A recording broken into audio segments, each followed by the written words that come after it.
1918년 8월 8일 아미행의 안개, 비밀작전의 거대한 시작. 여러분, 안녕하세요. 오늘은 제1차 세계대전의 운명을 바꾼 단 하루 1918년 8월 8일에 대해 이야기해보겠습니다. 이날 새벽 안개 속에서 시작된 공격이 단 하루 만에 독일군의 사기를 뿌리째 흔들었습니다. 독일 장군 루덴도르프가 독일군의 검은 날이라고 불렀던 이 전투는 어떻게 4년간 교착 상태였던 서부전선을 단숨에 뒤바꿨을까요? 그리고 이 하루가 어떻게 100일 후 전쟁의 완전한 종료로 이어졌을까요? 탱크와 항공기, 그리고 혁신적 전술이 만나 역사상 가장 완벽한 기습을 성공시킨 그날의 이야기. 구독과 좋아요를 미리 눌러주시고 지금부터 그 극적인 순간들을 함께 살펴보겠습니다. 1918년 8월, 제1차 세계대전은 이미 4년째 지속되고 있었습니다. 서부전선은 벨기에에서 스위스까지 이어지는 거대한 참호선으로 굳어져 있었고 양측 모두 진퇴양난의 상황에 빠져 있었죠. 1916년 솜 전투에서는 하루에 6만 명이 죽었지만 전선은 겨우 몇 킬로미터밖에 움직이지 않았습니다. 1917년 파스샨드 전투에서도 수십만 명이 진흙탕에서 죽어갔지만 의미 있는 진전은 없었어요. 독일은 1918년 3월부터 카이저 공세를 시작해 마지막 도박을 걸었습니다. 러시아가 혁명으로 전쟁에서 빠지면서 동부전선의 병력을 서부로 이동시킨 거죠. 초기에는 상당한 성과를 거뒀지만 미군의 본격적인 참전과 연합군의 저항으로 점차 힘이 빠지고 있었습니다. 그해 여름 양측 모두 지쳐 있었습니다. 독일은 공세의 동력을 잃었고 연합군은 적절한 반격 기회를 찾지 못하고 있었어요. 바로 그때 한 명의 천재 군인이 등장합니다. 바로 캐나다 군단을 이끌던 아서 커리 장군과 호주 군단의 존 모나시 장군이었죠. 1918년 아미행 전투가 특별했던 이유는 단순히 병력이 많았기 때문이 아닙니다. 완전히 새로운 전술이 사용되었기 때문이죠. 첫째, 탱크의 대규모 운용이었습니다. 500대 이상의 탱크가 동원되었는데 이는 당시로서는 상상할 수 없는 규모였습니다. 영국의 마크 V 탱크들이 보병과 함께 공격하며 독일군의 기관총 진지를 무력화시켰어요. 둘째, 포병 전술의 혁신이었습니다. 2000여 문의 야포가 동원되었는데 기존의 며칠간 계속되는 포격 대신 짧고 강력한 집중 포격을 실시했습니다. 이로 인해 독일군은 공격 준비를 전혀 눈치채지 못했죠. 셋째, 항공 전력의 통합 운용이었습니다. 1900여 기의 항공기가 참여해 제공권을 장악하고 독일군의 후방을 공격했습니다. 이는 현대전의 원형이라고 할 수 있어요. 넷째, 다국적군의 완벽한 협조였습니다. 영국군, 캐나다군, 호주군, 프랑스군이 각자의 특기를 살려 역할을 분담했습니다. 캐나다군은 돌격에 선봉해, 호주군은 측면 공격에, 프랑스군은 남쪽 지역 확보에 집중했죠. 가장 혁신적이었던 건 기습의 개념이었습니다. 기존의 공격은 며칠간의 사전 포격으로 적에게 공격 의도를 미리 알려줬지만 아미행에서는 완전히 다른 방식을 썼어요. 1918년 8월 8일 오전 4시 20분, 역사가 바뀌는 순간이 시작되었습니다. 솜강 동쪽, 아미행 주변의 새벽 안개는 연합군에게 완벽한 은폐막 역할을 해줬어요. 헨리 롤린슨이 이끄는 영국 제사군을 중심으로 캐나다, 호주, 프랑스군이 합동 돌격을 감행했습니다. 안개 속에서 갑자기 나타난 탱크들과 보병들을 본 독일군은 완전히 패닉 상태에 빠졌습니다. 첫 번째 공격 목표였던 독일군 1선 참호는 30분 만에 점령되었습니다. 이어서 2선, 3선이 차례로 무너졌어요. 독일군의 저항은 예상보다 훨씬 약했습니다. 4년간의 전쟁으로 지친 독일군은 이미 사기가 바닥까지 떨어진 상태였거든요. 오전 11시경, 연합군은 이미 8km를 전진했습니다.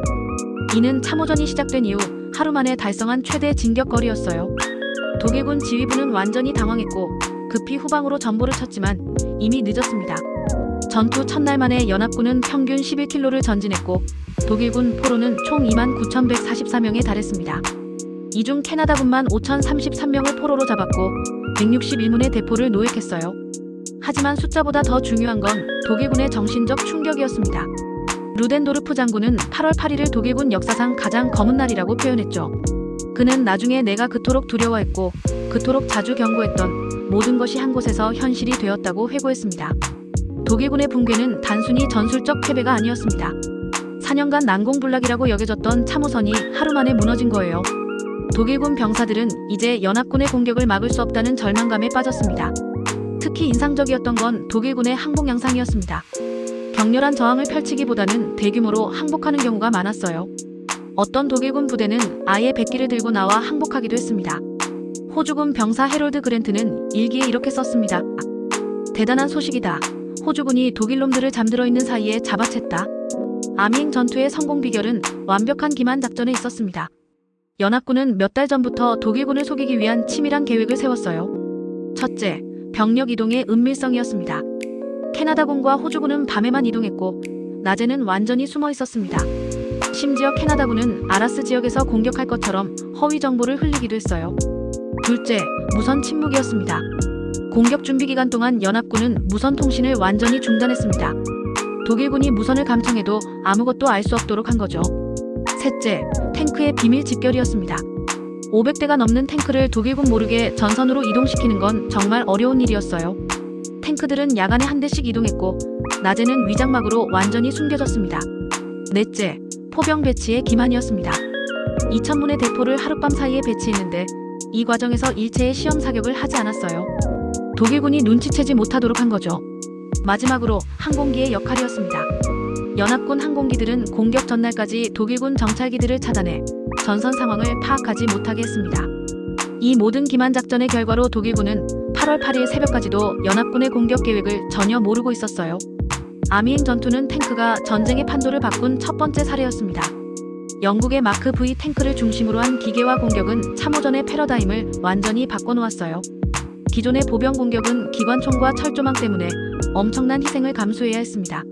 하지만 탱크는 철조망을 뚫고 기관총 진지를 무력화시키며 보병의 진로를 열어줬죠. 특히 인상적이었던 건 탱크와 보병의 협조였습니다.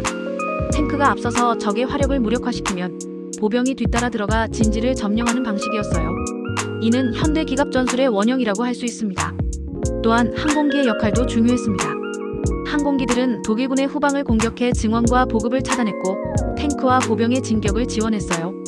육상, 항공, 포병이 하나로 통합된 합동작전의 시작이었죠. 하지만 탱크의 한계도 드러났습니다. 기계적 고장이 빈번했고 연료 보급이 어려웠어요. 실제로 500대의 탱크 중 상당수가 전투 도중 고장으로 멈춰섰습니다. 그래도 독일군에게 준 심리적 충격은 엄청났죠. 독일군 포로들의 증언에 따르면 안개 속에서 갑자기 나타난 탱크들을 보고 철의 괴물이라고 느꼈다고 합니다. 기관총도 대포도 먹히지 않는 괴물들이 자신들을 향해 달려오는 모습은 정말 공포 그 자체였을 거예요. 독일군 사단장들의 보고서를 보면 더욱 심각한 상황이 드러납니다. 병사들이 저항 의지를 잃었다. 대규모 탈영이 발생하고 있다. 사기가 완전히 붕괴되었다는 내용들이 가득했어요. 특히 충격적이었던 건 독일군 예비대의 반응이었습니다. 전선으로 이동하던 독일군 증원 부대들이 도망치는 아군을 보고 전쟁은 끝났다며 함께 후퇴하기 시작한 거예요. 이는 독일군 역사상 초유의 일이었습니다. 카이저 비렐름 2세도 이 소식을 듣고 크게 동요했다고 합니다. 그는 즉시 정치적 해결책을 모색하기 시작했죠. 군사적 승리가 불가능하다는 걸 깨달은 거예요. 독일 본토에서도 이 소식이 알려지자 반전 시위가 확산되기 시작했습니다. 국민들은 더 이상 이 전쟁을 계속할 이유를 찾지 못했어요. 아미행의 승리는 끝이 아니라 시작이었습니다. 이 전투는 100일간 공세로 알려진 연합군의 연속 공격의 시작이었어요. 8월 21일에는 바팜의 전투, 9월에는 캉브레와 생리의 공세가 이어졌습니다. 아미행의 충격에서 회복되지 못한 독일군은 연이은 공격에 제대로 대응하지 못했어요. 사기 저하, 탈영, 항복이 계속 이어졌습니다. 10월이 되자 독일군은 거의 완전히 무너진 상태였습니다. 카이저 비렐름 2세는 퇴위를 강요받았고 새로운 독일 정부는 연합군과 휴전 협상을 시작했어요. 아미행 전투가 우리에게 주는 교훈은 무엇일까요? 아미행 전투로 시작된 100일간 공세는 독일군의 붕괴와 전쟁 종료로 이어졌습니다. 8월 8일부터 11월 11일까지 정확히 100일간의 연속 공격이었어요. 9월에는 힌덴부르크 선이 돌파되었고 10월에는 독일 본토까지 위협받는 상황이 되었습니다.